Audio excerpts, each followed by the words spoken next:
नमस्कार साथियों, स्वागत है आपको हमारे YouTube चैनल आर्यभट्ट क्लासेज पर। साथियों, इस वीडियो में हम मैट्रिक बोर्ड परीक्षा में जो संभावित प्रश्न है जो बार बार पूछे जाते हैं और जिसकी पूछने की संभावना अधिक है, उसको इस वीडियो के माध्यम से हम आपके सामने डिस्कस करेंगे। तो चलिए दोस्तों, सबसे पहला क्वेश्चन देखते हैं। किस दर्पण का फोकस दूरी जो है ऋणात्मक होता है? ऋणात्मक फोकस दूरी किसका होता है?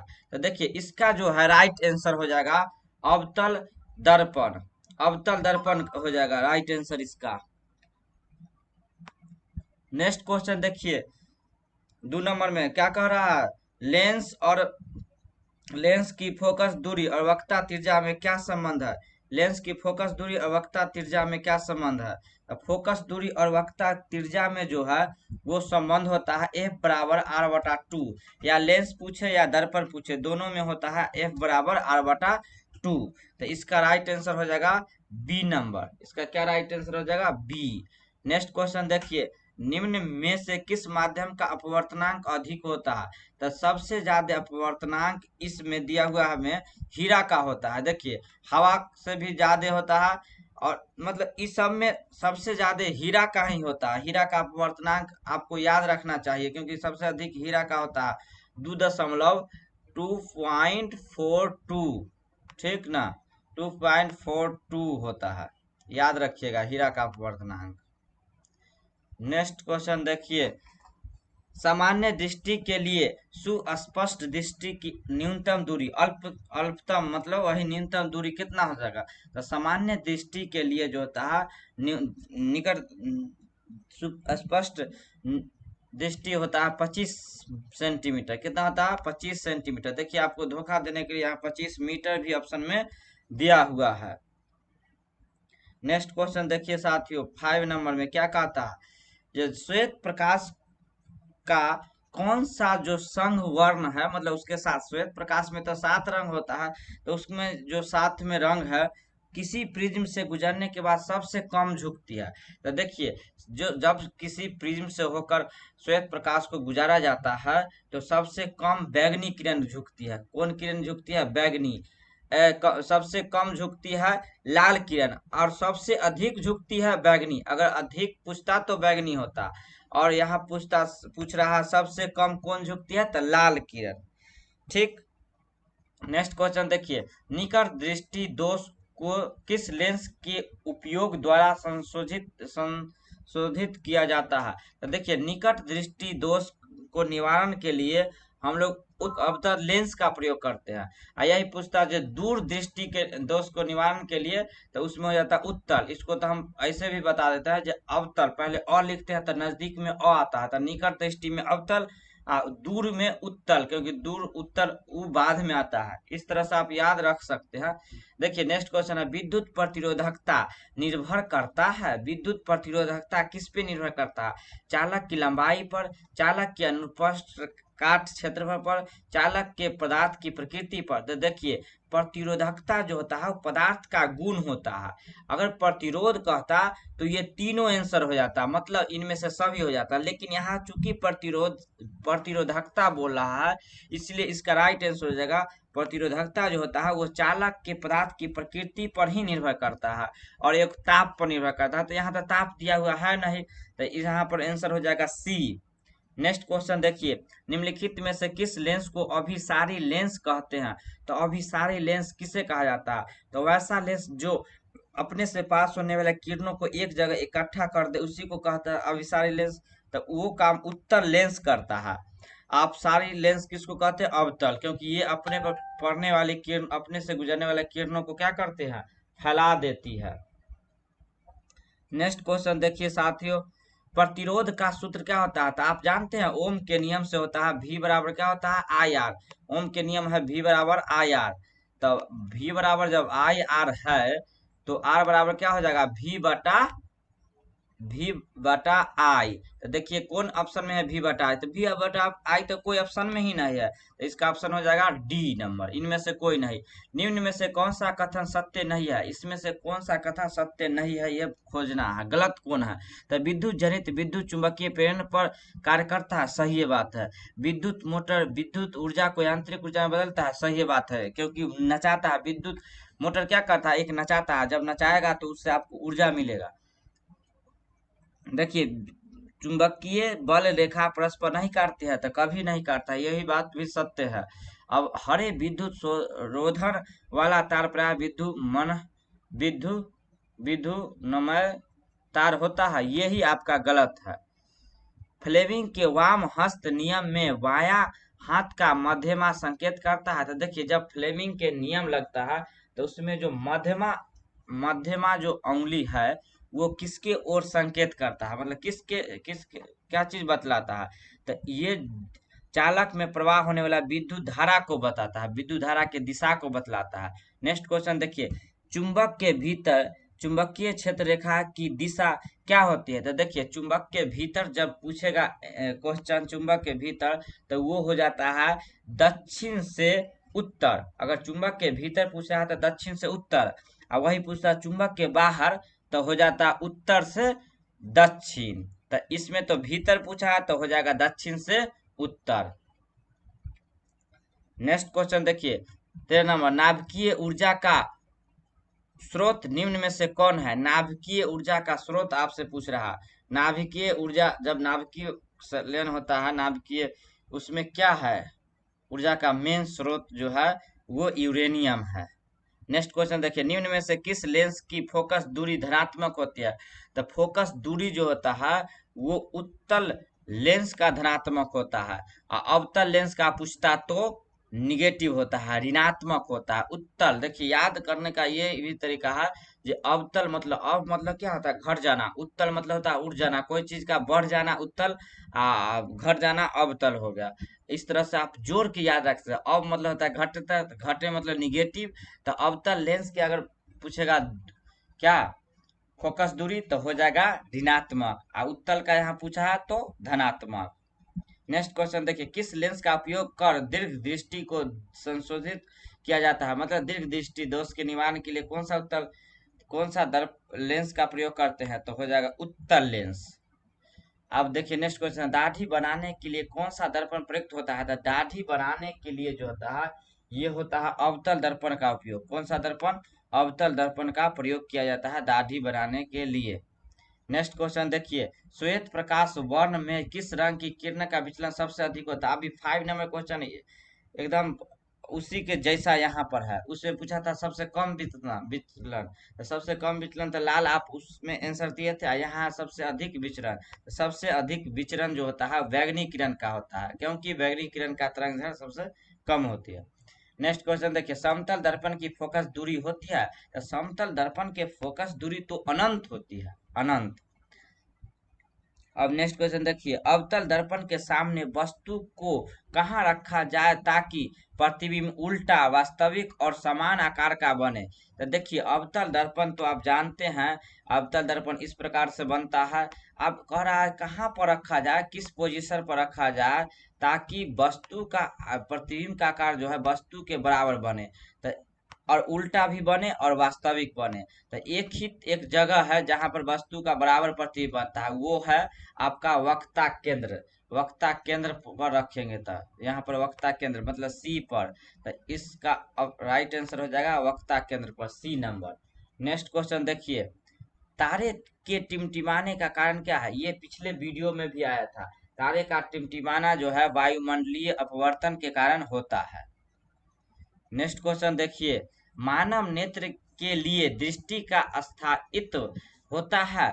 मानव दृष्टि के लिए जो होता है दृष्टि का स्थायित्व वो होता है आपका 1/10 सेकेंड, 1/10। अगर 1/10 के इंटरवल न होगा तो आप किसी वस्तु का स्पष्ट नहीं देख सकते हैं। मतलब आपकी अगर आंख के सामने से पूरा स्पीड से हम एक कागज पर लिखा हुआ कोई चीज गुजार दे तो आपको नहीं दिखेगा, जब तक 1/10 नहीं, मतलब 10वां भाग तक आपके सामने न रहे, प्रभाव 1/10 सेकेंड तक रहता है। अगर एगो कहता है आंख से सुनने पर तो वो हो जाता है 1/20। नेक्स्ट क्वेश्चन देखिए, उत्तल दर्पण से बना काल्पनिक प्रतिबिंब होता है, तो जो भी प्रतिबिंब काल्पनिक बनता है वो हमेशा सीधा ही बनता है और आभासी ही होता है। देखिए काल्पनिक प्रतिबिंब हमेशा सीधा और आभासी होता है, ठीक। अगर कहता है वास्तविक प्रतिबिंब तो वो हमेशा वास्तविक प्रतिबिंब जो होता है वो उल्टा बनता है। नेक्स्ट क्वेश्चन देखिए, अवतल लेंस का आवर्धन बराबर होता है, तो अवतल लेंस का जो होता है आवर्धन वो होता है v/u, और वही कहता है दर्पण का तो -v/u हो जाता है, उसमें माइनस लग जाता है, लेंस में प्लस रहता है। नेक्स्ट क्वेश्चन देखिए, निम्न में से कौन सा पदार्थ लेंस के लिए उपयुक्त नहीं किया जा सकता है, तो जल तो लेंस का उपयोग कर ही सकते हैं, कांच का भी तो होता ही है, पित्तल का उपयोग नहीं कर सकते क्योंकि पित्तल जो है पारदर्शक नहीं होता है।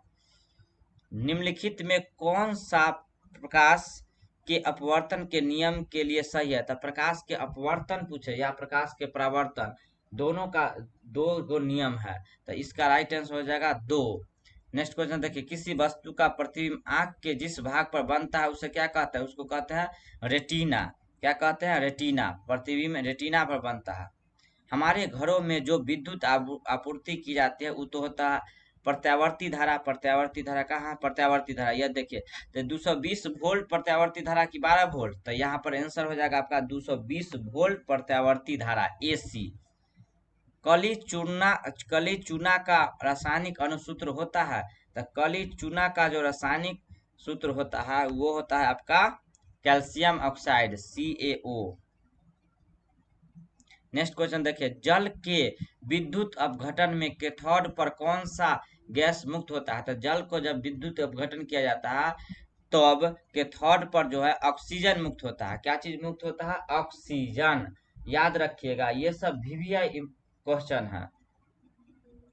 नेक्स्ट क्वेश्चन देखिए, बेकिंग सोडा का रासायनिक सूत्र क्या होता है, तो बेकिंग सोडा का रासायनिक सूत्र जो होता है वो होता है सोडियम बाइकार्बोनेट। क्या होता है, सोडियम बाइकार्बोनेट। तो यहाँ अगर बाइकार्बोनेट है तो हो गया बेकिंग सोडा, और यही में धोबन सोडा का पूछता तो हो जाता है सोडियम कार्बोनेट, और उसमें होता है 10H2O। देखिए B नंबर है बेकिंग सोडा का, और A नंबर हो गया आपका बेकिंग सोडा का, ठीक। नेक्स्ट क्वेश्चन देखिए, कौन सा पदार्थ जो है लिटमस पत्र को लाल कर देता है, तो लाल कर देगा अम्ल और नीला कर देता है भस्म क्षार। मिल्क ऑफ मैग्नेशिया का पीएच मान होता है, मिल्क ऑफ मैग्नेशिया का पीएच मान जो होता है वो होता है 10.5। याद रखिएगा 10.5 होता है मिल्क ऑफ मैग्नेशिया का पीएच मान। नेक्स्ट क्वेश्चन देखिए 33 नंबर, निम्न में से कौन सा अधातु चमकीला होता है। देखिए अधातु चमकीला, अधातु चमकीला प्राय अधातु चमकीला नहीं होती है, लेकिन एक अधातु है जो कि चमकीला है, वो है आयोडीन। आयोडीन अपवाद है ये। नेक्स्ट क्वेश्चन देखिए, निम्न में से कौन सा धातु अत्यंत अभिक्रियाशील होते हैं, तो अगर धातु में अत्यंत क्रियाशील पूछे तो हो जाता है सोडियम। सोडियम बहुत क्रियाशील होते हैं। नेक्स्ट क्वेश्चन देखिए, ऑक्सीजन परमाणु के 72 कक्षा में इलेक्ट्रॉनों की संख्या कितनी होता है, तो ऑक्सीजन की परमाणु संख्या कितना होता है, ऑक्सीजन की परमाणु संख्या होता है आपका 8। और जब इसको 1s2s पर लिखिएगा तो आपको अपने पता चल जाएगा जो कै गो इलेक्ट्रॉन होता है 72 कक्षा में। तो आप जानते हैं जो लिखते हैं 1s1, ऑक्सीजन में कै गो इलेक्ट्रॉन होता है, इलेक्ट्रॉन की बात करें ऑक्सीजन में तो जितना परमाणु संख्या होता है उतना ही इलेक्ट्रॉन होता है। अगर उदासीन कोई तत्व है उसमें, तो देखिए यहाँ इलेक्ट्रॉन की संख्या 8 हो गया। अगर इलेक्ट्रॉनिक कॉन्फ़िगरेशन लिखिएगा तो यहाँ लिखना पड़ेगा 1s, और s में आप जानते हैं जो 2 गो इलेक्ट्रॉन ही अधिकतम भर सकते हैं तो 2, और फिर उसके बाद कौन सा होता है कक्षा, तो 2s। तो 2s यहाँ भी s है तो यहाँ भी आप कै गो भर सकते हैं अधिकतम, तो 2। उसके बाद कौन सा आता है तो 2p आता है। तो देखिए आपको भरना कै गो इलेक्ट्रॉन है, 8 गो। कै गो भरा गया है तो आप देखिए यहाँ पर 2 गो और ये 2 4, 4 एगो ना बचा हुआ है तो 4 भर दीजिए। आपसे पूछ क्या रहा है जब 72 कक्षा, तो देखिए यहाँ 72 कक्षा ये दोनों है, क्यों, क्योंकि ये जो ये देख रहे हैं ना अंक वो होता है कक्षा, और उसके पीछे जो रहता है अल्फाबेट में जो लिखा रहता है वो होता है उप कक्षा। तो ये दूसरा कक्षा के इस उप कक्षा, ये भी तो दूसरा कक्षा के P उप कक्षा है। तो दोनों तो हो गया 72 कक्षा इसके लिए। तो और 4 6, तो यहाँ राइट आंसर हो जाएगा बी नंबर। नेक्स्ट क्वेश्चन देखिए, ब्यूटेनॉन एक कार्बनिक यौगिक है जिसका क्रियात्मक समूह क्या होगा। यहाँ लिखना चाहिए क्रियात्मक या प्रक्रियात्मक समूह। क्रियाशील समूह कौन होगा ब्यूटेनॉन में। तो यहाँ पर जो देख रहे हैं प्रत्यय जो है यहाँ ONE है, सफिक्स जो है वो ONE है, तो ONE होता है कीटोन में, कीटोन का होता है। नेक्स्ट क्वेश्चन देखिए साथियों, 37 नंबर, संचार क्रायोलाइट किस धातु का अयस्क है। यहाँ पर धातु लिखना चाहिए था, यहाँ क्या लिखना चाहिए धातु। तो संचार क्रायोलाइट किस धातु का अयस्क है, बताइए। संचार क्रायोलिस्ट जो है वो किस धातु का अयस्क है, बताइए। इसका राइट आंसर क्या होगा, तो इसका राइट आंसर होगा एल्युमिनियम। क्या होगा, एल्युमिनियम। संचार क्रायोलाइट जो है एल्युमिनियम का होता है। एल्कीन का सामान्य सूत्र क्या होता है, तो देखिए 3 गो होता है ना, हाइड्रोकार्बन 3 प्रकार का होता है। एगो एल्कीन, सबसे पहले तो आप लिखते हैं एल्केन, तब एल्कीन, तब एल्काइन। तो एल्केन में जो होता है, एल्केन जब लिखते हैं तो एल्केन में जो हाइड्रोजन का संख्या जो होता है कार्बन की संख्या के दुगुना से 2 अधिक होता है। और अगर एल्कीन की बात करें तो दुगुना होता है, अल्काइन की बात करें तो दुगुना से 2 कम होता है। तो यहाँ तो आपसे पूछ रहा है एल्कीन, तो एल्कीन का होगा CnH2n। ठीक, अब देखिए आधुनिक आवर्त सारणी में आवर्तों की संख्या कितना होगा। यहाँ आवर्तों है लिखा हुआ, आवर्त यहाँ कर लीजिएगा। आवर्तों की संख्या क्या होता है, 7 होता है। अगर समूह की संख्या पूछता है, वर्ग की संख्या, तो 18 मारते। नेक्स्ट क्वेश्चन देखिए, समूह में जब हम किसी आवर्त सारणी के समूह में ऊपर से नीचे जाते हैं तो परमाणु के आकार में क्या परिवर्तन देखने को मिलता है। तो जब हम ऊपर से नीचे आते हैं, जब किसी आवर्त सारणी में, जब आवर्त सारणी में हम ऊपर से नीचे जाते, किसी समूह में जाते हैं, तो उसका परमाणु संख्या तो बढ़ता ही है, और उसके जो कक्षा की संख्या वो भी बढ़ता है। क्योंकि आप जानते हैं जो कक्षा की संख्या बराबर होता है आवर्त की संख्या, तो कक्षा की संख्या बढ़ने के कारण उसका साइज जो है बढ़ता जाता है, उसका साइज क्या होता है, बढ़ता है। नेक्स्ट क्वेश्चन देखिए साथियों, सल्फर परमाणु की 72 कक्षा में इलेक्ट्रॉन की संख्या कितना होता है। तो सल्फर में भी 6 होता है, अभी ऑक्सीजन में निकाल के बताए थे ना, और सल्फर का भी 6 होता है, आप निकाल सकते हैं। सल्फर का होता है परमाणु संख्या कितना, 16। तो अभी तो उदासीन है, तो यहाँ पर जो है इलेक्ट्रॉन की संख्या कितना हो जाएगा आपका, 16। इलेक्ट्रॉन इसमें क्या होगा, 16। आप इसको 1s2 2s2 2p6 इस पर आप इसको लिखिए, इस पर लिखिए, आपको खुद पता चल जाएगा कि इसका 72 कक्षा में कैलकुलेटर है 6 गो। अब देखिए नेक्स्ट क्वेश्चन, निम्न में से कौन सा असंतृप्त हाइड्रोकार्बन है। तो देखिए हाइड्रोकार्बन 2 प्रकार का होता है, एक होता है संतृप्त, आ 3 गो होगा, तो एक होता है उसमें संतृप्त, बाकी जो 2 है असंतृप्त हो जाता है। संतृप्त में आता है एल्केन, अब असंतृप्त में होता है एल्कीन और एल्काइन दोनों होता है। तो देखिए ये तो मेथेन है, मतलब एल्केन परिवार से है, ये भी आपको इथेन है, मतलब एल्केन परिवार से ही है। तो इसमें जो होगा, इस असंतृप्त कौन होगा, असंतृप्त कौन होगा, तो बताइए। असंतृप्त जो होगा C2H होगा। अब नेक्स्ट क्वेश्चन दे, ऑक्सीजन की सृजकता कितनी होता है। तो अभी आप बनाए थे, जस्ट ही अभी बनाए हैं 1s2 2s2 2p वाला करके बनाए हैं, तो यह वहां से आप निकाल सकते हैं। देखिए संयोजकता जब निकालते हैं तो संयोजकता बराबर होता है 72 कक्षा के इलेक्ट्रॉन। संयोजकता अगर निकालना है तो 72 कक्षा के इलेक्ट्रॉन के बराबर होता है संयोजकता। यदि 72 कक्षा में इलेक्ट्रॉन की संख्या 5 से अधिक हो, कितना से, 4 से अधिक हो, 5 रहेगा तब पर भी, और 4 से अधिक मतलब कि 5 6 7 कुछ भी हो, तो उसको हम 8 में से घटा लेते हैं। संयोजकता निकालते वक्त क्या करते हैं, यदि 1 2 3 4 तक है तो आप उसके संयोजकता उतना ही बोल देना है। अगर 4 से अधिक मतलब 5 6 7 8 रहे तो उसको हम 8 से घटा लेते हैं, तब आपको संयोजकता निकल जाएगा। तो इसका संयोजकता हो जाता है, 72 कक्षा में अभी निकाले थे ना, 6 होता है इलेक्ट्रॉन, तो 6 है मतलब कि 4 से अधिक है, तो 4 से अधिक के केस में क्या करते हैं, 8 में से घटा लेते हैं, तो इसका संयोजकता हो जाएगा 2।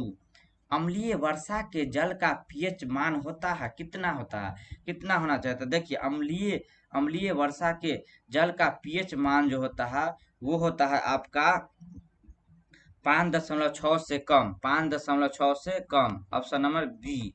नेक्स्ट क्वेश्चन देखिए, 45 नंबर है, टॉर्टेनिक अम्ल निम्नलिखित में किसमें पाया जाता है? तो टॉर्टोनिक अम्ल जो है, टॉर्टोनिक अम्ल जो है वो पाया जाता है आपको इमली में। वो किसमें पाया जाता है? इमली में।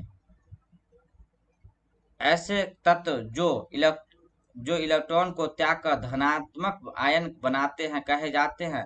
वो जब धनात्मक बनते हैं वो होता है धातु, और जो ऋणात्मक बनता है वो होता है अधातु। नेक्स्ट क्वेश्चन देखिए, लोहा पर जिंक लेपित करने की क्रिया को क्या कहते हैं? तो जब लोहा पर हम जिंक को लेपते हैं ताकि जंग से बच जाए, तो इस क्रिया को कहा जाता है, इस क्रिया को कहा जाता है गैल्वेनीकरण। गैल्वेनीकरण या जस्ताकरण। वो जस्ता लपेटते हैं उस पर, इसको कहते हैं गैल्वेनीकरण या जस्तीकरण। नेक्स्ट क्वेश्चन देखिए, निम्न में से कौन सा सहसंयोजी यौगिक है?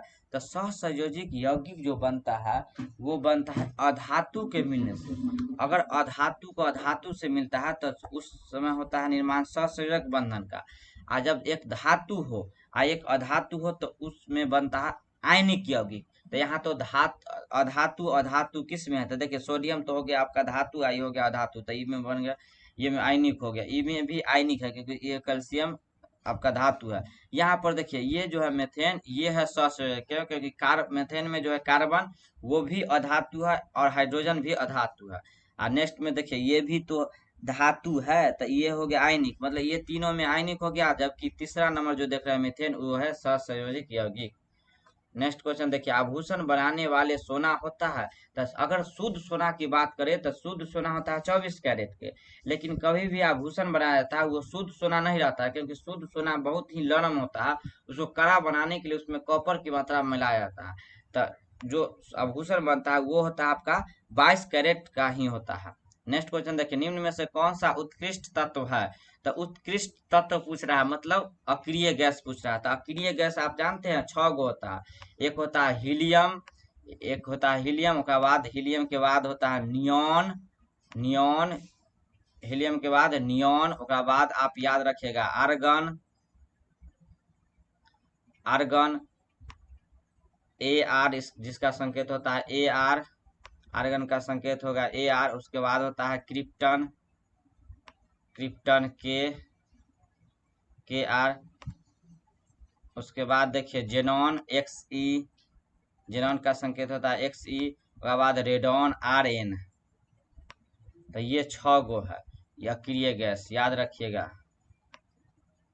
तो यहाँ पर आर्गन है कि कौन है? तो यहाँ उत्कृष्ट गैस तो आपको आर्गन ही दिखाई दे रहा होगा, तो यहाँ आर्गन हो गया। अधातु के ऑक्साइड होते हैं, देखिए जब अधातु ऑक्सीजन से अभिक्रिया करता है तो ऑक्साइड का निर्माण करता है। तो अधातु का ऑक्साइड जो होता है वो अम्लीय होता है, ऐसे याद रखिएगा, अ से अधातु, अ से अम्लीय। आप कहेगा धातु का ऑक्साइड, तो धातु का ऑक्साइड होता है क्षारीय। धातु का पूछे तो क्षारीय, अधातु का पूछे तो अम्लीय। देखिए कार्बन है, कार्बन क्या है? तो कार्बन जो है एक अधातु है। कार्बन एक क्या है? अधातु है। नेक्स्ट क्वेश्चन देखिए, अल्कोहल का क्रियात्मक समूह क्या है? तो अल्कोहल का क्रियात्मक समूह जो होता है वो होता है OL। क्या होता है? OL। अल्कोहल का क्रियात्मक समूह OL। आ ईथर के O, आ कार्बोक्सिलिक एसिड के COOH, आ अल्कोहल के पूछता तो OH हो जाता है। अल्कोहल का तो OH हो जाएगा यहाँ पर ना, क्योंकि OH अल्कोहल का होता है OH। यहाँ इसको काट दीजिए। नेक्स्ट क्वेश्चन देखिए, 54 नंबर, अम्ल का पीएच मान होता है। तो अम्ल का पीएच मान होता है 7 से अधिक। और वही कहेगा क्षार का तो अम्ल का 7 से कम होता है। अब भस्म का पूछेगा तो हो जाएगा 7 से अधिक। उदासीन का पूछेगा तो 7। नेक्स्ट क्वेश्चन देखिए 55 में, कौन सा एंजाइम जो है इमल्सीकृत वसा का पाचन करता है? कौन सा एंजाइम जो है इमल्सीकरण वसा का पाचन करता है?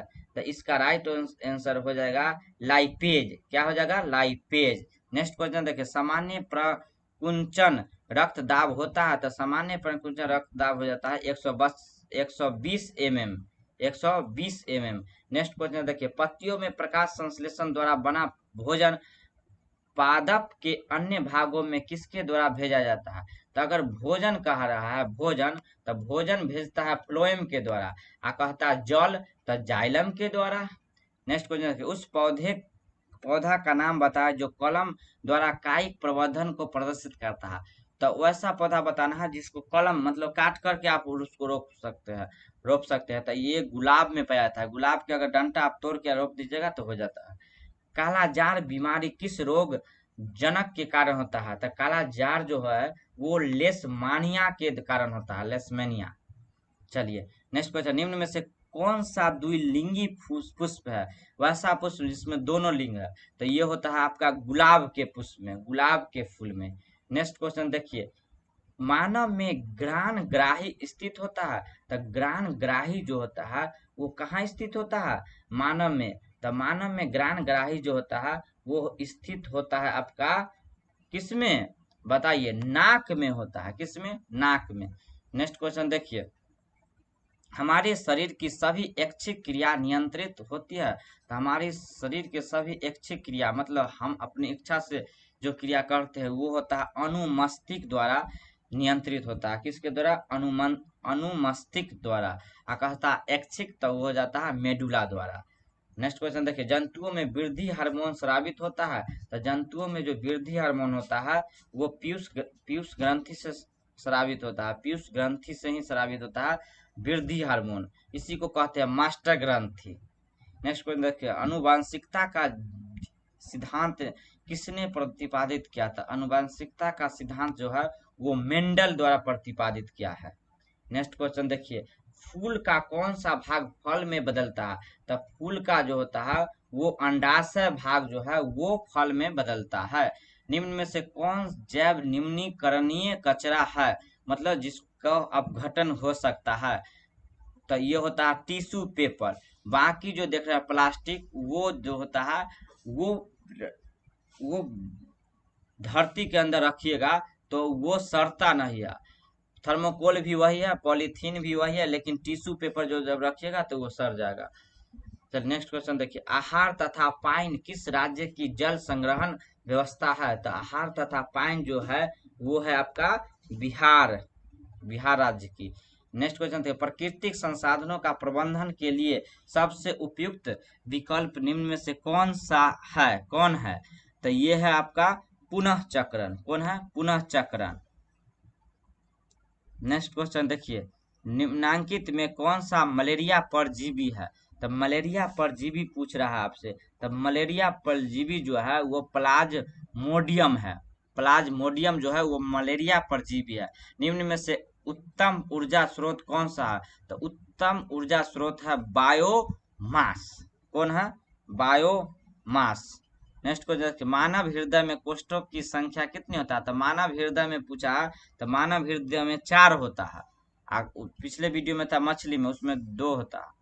नेक्स्ट क्वेश्चन, कवक में पोषण की कौन सी विधि पाई जाती है? तो कवक में जो है वो होती है मृत जीवी। नेक्स्ट क्वेश्चन देखिए, स्वपोषी पोषण के लिए आवश्यक है। स्वपोषी पोषण के लिए क्या आवश्यक है? तो देखिए, क्लोरोफिल तो जरूरत है कार्बन डाइऑक्साइड भी जरूरत है, जल भी जरूरत है, सूर्य का प्रकाश, मतलब इसमें से सभी जरूरत है। मैग्नीशियम पाया जाता है। मैग्नीशियम किस में पाया जाता है? तो मैग्नीशियम क्लोरोफिल में पाया जाता है। निम्नलिखित में कौन पादप हार्मोन नहीं है? पादप हार्मोन इसमें पूछ रहा है कौन नहीं है? तो पादप हार्मोन जो है वो ऑक्सीटोसिन नहीं है पादप हार्मोन। फूल में नर प्रजनन अंग है। तब फूल में जो है नर प्रजनन है वो है आपका नर मतलब पुरुष, तब पुकेसर। मादा पूछता था स्त्री केसर। निम्नलिखित में किसमें द्विखंडन नहीं होता है? तो इसमें ये ऑप्शन के अनुसार हो जाएगा ईस्ट। क्यों? क्योंकि ईस्ट में जो होता है वो मुकुलन विधि से होता है जनन। नेक्स्ट क्वेश्चन देखिए, पारिस्थितिकी तंत्र में ऊर्जा का स्रोत होता है। पारिस्थितिकी तंत्र में ऊर्जा का स्रोत जो होता है वो होता है आपका सूर्य का प्रकाश। नेक्स्ट क्वेश्चन, मानव मस्तिष्क का औसत भार क्या होता है? तो मानव मस्तिष्क का औसत भार जो है वो होता है 1.4 kg। ठीक, 1.4 kg। या 1350 ग्राम रहता तो वो भी राइट आंसर होता, क्योंकि 50 ग्राम कम होता है महिला में पुरुष की अपेक्षा। नेक्स्ट क्वेश्चन, हरे पौधे कहलाते हैं, तो हरे पौधे जो होता है वो तो उत्पादक है, वो तो खुद अपना भोजन खुद बनाता है, तो उसको उत्पादक के श्रेणी में रखा जाता है। ठीक, उसका जो उपयोग करता है वो हो गया उपभोक्ता। साथियों, यदि आपको ये मेरा मेहनत पसंद आ रहा होगा तो वीडियो को जरूर लाइक करिए, शेयर कीजिए और चैनल को जरूर सब्सक्राइब करिए, ताकि मैं कोई भी वीडियो अपलोड करेंगे तो आपको सबसे पहले उसका नोटिफिकेशन मिलेगा। मिलते हैं नेक्स्ट वीडियो में, तब तक के लिए नमस्कार।